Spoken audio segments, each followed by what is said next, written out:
Boys PA.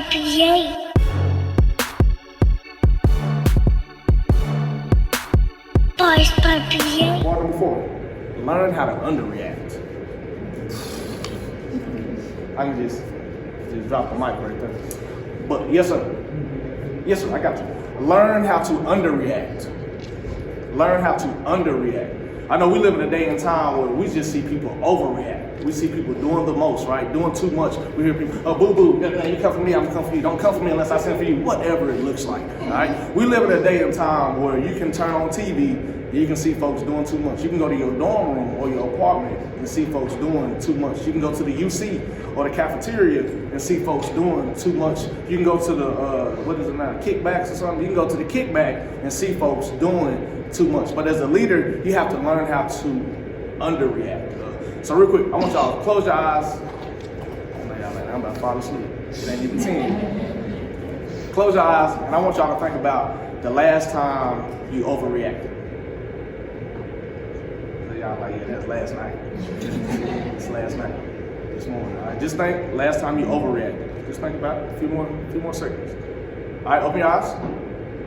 Close your eyes again. And now I want y'all to think about the last time you underreacted. She said never. I want y'all to think about the last time you underreacted. Cool? All right, open your eyes up. So the thing is, as a leader, it's important that you learn how to underreact opposed to overreact, okay? Because sometimes you're not gonna know what's gonna happen. Sometimes as a leader, stuff gonna happen, you're just gonna have to figure it out. I kid y'all not, this is when I first got started in the ministry, which was like 2008, so I've been doing this thing for a while.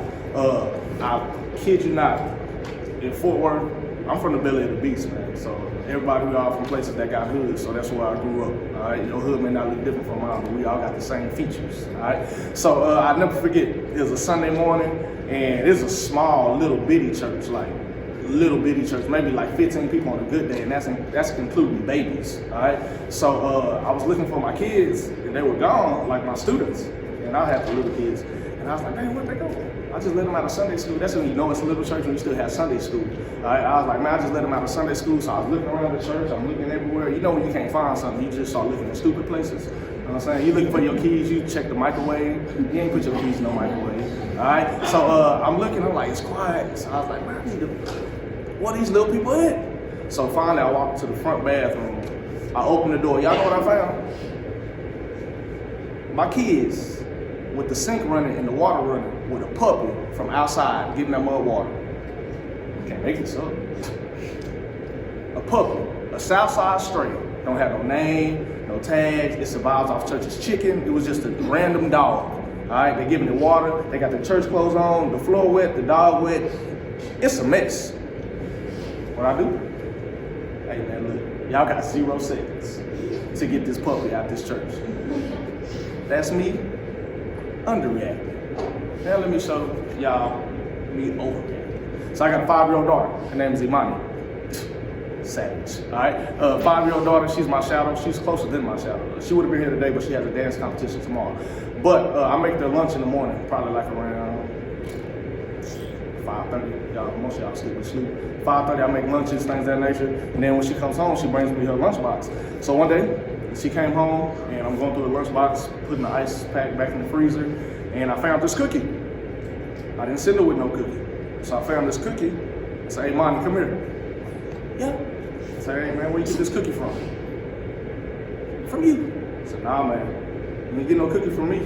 I sent you with Cheeto Puffs, fruit snacks, yogurt, peanut butter and jelly sandwich with crust off of it. Like, I know what I sent you. So I'm going to ask you again, where did you get these cookies from?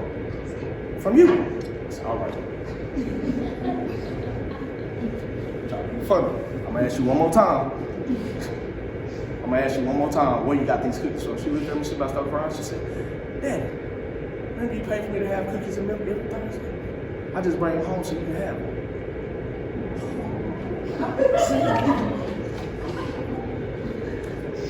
That's on me, baby. That's my fault. It's my fault. Hey. I overreacted. Some cookies that I paid for. Every Thursday, my daughter get cookies and milk, and she saved half of it to bring it home because they make the best chocolate chip cookies in her school. But in that moment, I overreacted. What I'm saying, as a leader, it's important that you learn how to underreact. Because some stuff is going to happen that you didn't plan for. Some stuff is going to happen that you didn't like or that you were not prepared for, but you have to underreact because the people that you're leading are following you and they're looking to you. Cool? Now, leadership is influence, nothing more, nothing less. Don't miss that. Leadership is influence, nothing more, nothing less. That's why you have people who are bad leaders and they got people following them because they have influence, whatever that influence looks like. And that's why you have people who are good leaders and they have a following because they realize it's all about the influence. It's not about the clothes you wear. It's not about who your parents are. It's about the influence. At the end of the day, leadership is influence. Nothing more, nothing less. Okay. So we good on that? Overreacting, underreacting? All right. And then bar number 5, which is also another one of my favorites. There's no script to leadership. There's no script to leadership. Can you just imagine how life would be if somebody gave us a script when we woke up in the morning? Say, hey girl, he's gonna talk to your best friend in 2 weeks. I can plan for that, right? Or guys, hey man, your best friend, he's gonna talk to your girl and take her out to eat at Chick-fil-A. You get the script, you can plan for that, right? But unfortunately, life don't come with no script.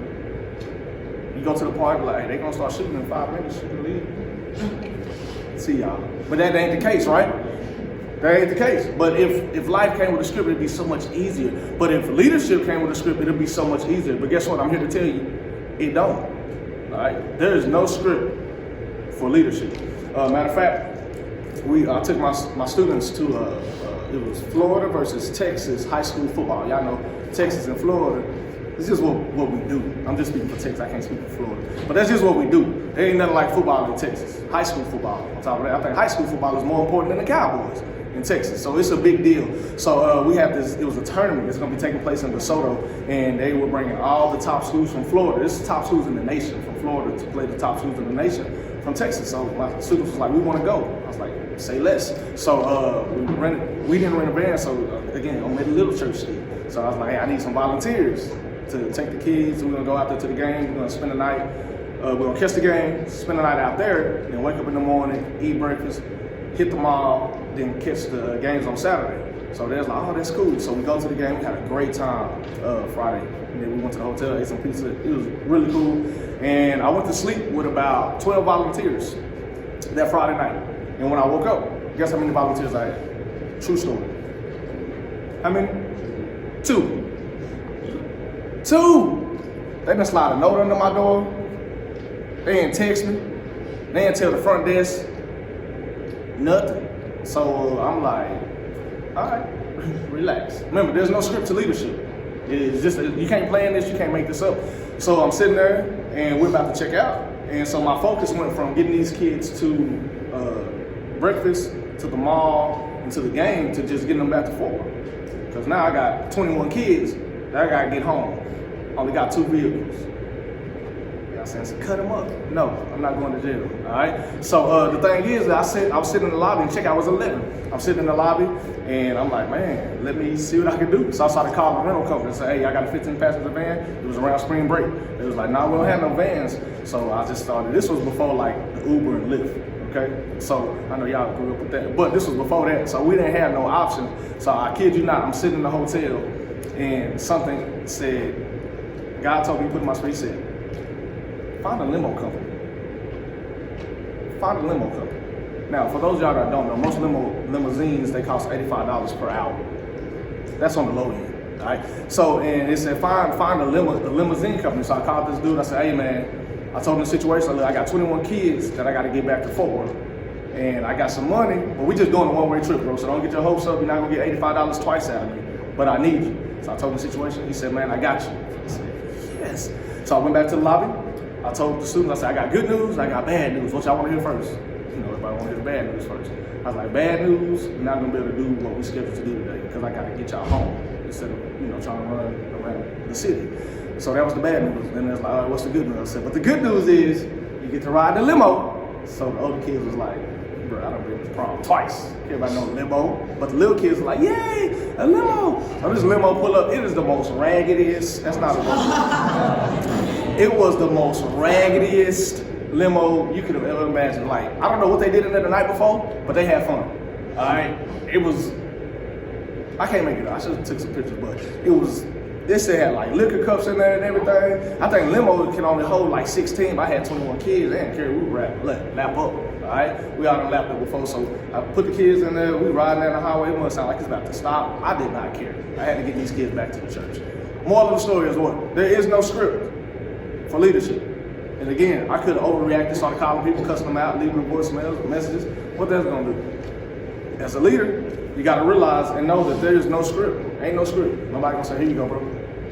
The people that you lead, they gonna not follow you along. But that's okay. As we stated earlier, everybody not gonna rock with you. Period. Everybody didn't like picture number 1. A lot of people was rocking picture number 2. But for whatever the reason is, it's almost like when y'all go outside, y'all ever been outside at night and y'all see them bugs flying around? Like, the bugs are horrible in Texas. But you see the bugs flying around? And the thing is that light is just being a light. But the thing is that it's still attracting. So you all, as leaders, you cannot control what you attract. Put that down. You cannot control what you attract. All right. So then I heard on the flip side, you are what you attract. Some of y'all are saying, "Ooh, I don't know if I like that." But the thing is, you cannot control what you attract. So people are gonna gravitate towards you. People are gonna follow you. People are gonna rock with you, and you ain't gonna have no control over it. But the thing is, as a good leader, you realize that I know there's no script. I know that I can't overreact. And I know that I need to surround myself with positive people. All right. And then bar number 6. Be natural. Be natural.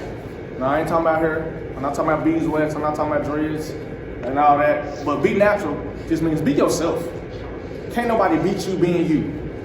They just can't do it. They can try it, but they can't do it. Can't nobody beat you being you. So be natural. And what that means is, man, just let it come easy. All right? The great poet Kanye West said, when you try hard, that's when you die hard. All right? So the thing is, you see a lot of people overdoing it. A lot of people trying to convince you to follow them. If they gotta overdo it, they gotta sell you. If he say, ladies, if you meet a man and he say, hey, you know what? I'm gonna take you out to eat every Friday. I'm gonna let you drive my car. I'm gonna pick you up. I'm gonna text you in the morning. I'm gonna do all that for you. And I got some money, and I ain't never met nobody like you before. So you different, all right? That line right there. Don't worry, ladies, I'm coming to y'all next. All right, you different. If they doing all that, if they gassing it, it's probably buyer beware. You got to check the Carfax. All right. And guys, when she like, I can't put my finger on it. But it's just something about you that's different. But I really just see us together. Like, I see you as my husband. Like, not right now, but like tomorrow. All right. So they moving fast. The thing is like, look, don't tell me, show me. When I first got in the ministry, I used to ask, do you want to see a sermon or hear a sermon? Anybody can get up there and preach. Preaching is the easiest thing you'll ever do in ministry. But living is the real work. Living is the real work. So being a leader, saying I'm the leader, that's easy. But actually walking in leadership and living in your purpose and walking in that's a little more difficult. Because now you got people watching. You got people watching, all right? So look, be natural. Now, there's a story of Goliath. Nope, not David and Goliath, just Goliath. Goliath was a lion that had a residence in Vegas, and the lion tamer would put his head in Goliath's mouth every night. So people would buy a ticket. Anybody here ever been to Vegas? Okay. It's the right group. So, and the lion tamer would put his head in Goliath's mouth every night, and he would put his head in there, and the people would applaud, and they would clap. So this went on for about a couple of months. And one night, it was packed. The show was packed. Everybody was in there, and it was just like clockwork, just like normal. The lion tamer put his head in Goliath's mouth. And the people were like, oh my God, that is so awesome. That's great, that's beautiful, you rock, dude. Right? The whole 9 yards. And then while the lion tamer had his head in Goliath's mouth, guess what happened? Goliath closed his mouth, bit the lion tamer's head off. People went crazy. They crying, they hysterical, they trying to get up out of there. And they was like, oh my God, I can't believe that Goliath did that. Why would Goliath bite somebody's head off? Why would Goliath bite somebody's head off who has their head in the lion's mouth? Moral of the story, Goliath was just being natural. Goliath is a lion, so you can continue to put your head in my mouth if you want to, but I'm gonna show you what you're messing with, all right? So as a leader, it's important and imperative that you be natural. Don't be fake. A lot of people are like, you just fake it till you make it. No, because sometimes you don't make it.